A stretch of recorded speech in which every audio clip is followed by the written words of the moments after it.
കൂട്ടുകാരെ എല്ലാവർക്കും ഞങ്ങള് എരുമപ്പുഴയ്ക്ക് പോവാട്ടോ. ഹായ് കൂട്ടുകാരെ, അനുസുഡിയിലേക്ക് എല്ലാവർക്കും സ്വാഗതം. അനുസ് പറഞ്ഞ നേരത്തിന് ഞങ്ങൾ എരുമപ്പുഴയ്ക്ക് പോവാൻ കേട്ടോ.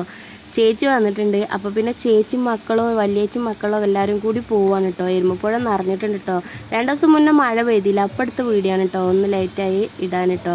അങ്ങനെ ഞങ്ങൾ അതൊക്കെ വെള്ളമൊക്കെ കണ്ട് ഇങ്ങനെ പോകുന്നതിന് ശേഷം ചെറിയൊരു തട്ടുകട ഉണ്ട് കേട്ടോ. അവിടെ പാപ്പൻ്റെ കടയാണ്. ഇവിടുത്തെ അച്ഛൻ്റെ ചെറുച്ഛൻ്റെ മകനായിട്ട് വരും. അങ്ങനെ പാപ്പൻ്റെ കടയ്ക്ക് ഞങ്ങൾ എല്ലാവരും കൂടിയാണ് കയറി കേട്ടോ. അങ്ങനെ വലിയ കട അല്ലെങ്കിലും എന്നാലും ചെറുതായിട്ട് കടികളും ചായയൊക്കെ ഉണ്ട് കേട്ടോ. അങ്ങനെ പാപ്പ നല്ല ഉഴുന്നുവട ഉണ്ടാക്കണം കേട്ടോ. അടിപൊളി ടേസ്റ്റുള്ള ഉഴുന്നുവടയാണ്. അങ്ങനെ ചൂടോടിക്കുന്ന ചേച്ചിൻ്റെ വകയാണ് കേട്ടോ ചായയും കടിയൊക്കെ വാങ്ങി തിന്നിട്ടുള്ളത്. അങ്ങനെ ഞങ്ങൾ ഉഴുന്നുവട, ചൂടുള്ള ഉഴുന്നുവടയും ഓരോ ഗ്ലാസ് ചായയും കുടിച്ചിട്ടോ. ചിലരൊക്കെ വെള്ളമാണ് കുടിച്ചിട്ടുള്ളത്, ഞാൻ ഗ്ലാസ് ചായയും കുടിച്ചിട്ടോ. അങ്ങനെ ഞങ്ങളിതാ ചായയൊക്കെ കുടിച്ച് ഉഴുന്നുവടയൊക്കെ കഴിച്ച് നല്ല ചൂടുള്ള ഉഴുന്നുവട ഉണ്ട്. നോക്കി നല്ല ടേസ്റ്റ് ഉണ്ട്. ഇത്രയുള്ള വീഡിയോ ഞങ്ങൾ നേരെ വീട്ടിലേക്ക് പോകുന്നു. വീഡിയോ ഇഷ്ടപ്പെട്ട ലൈക്ക് ചെയ്യുക, സബ്സ്ക്രൈബ് ചെയ്യുക.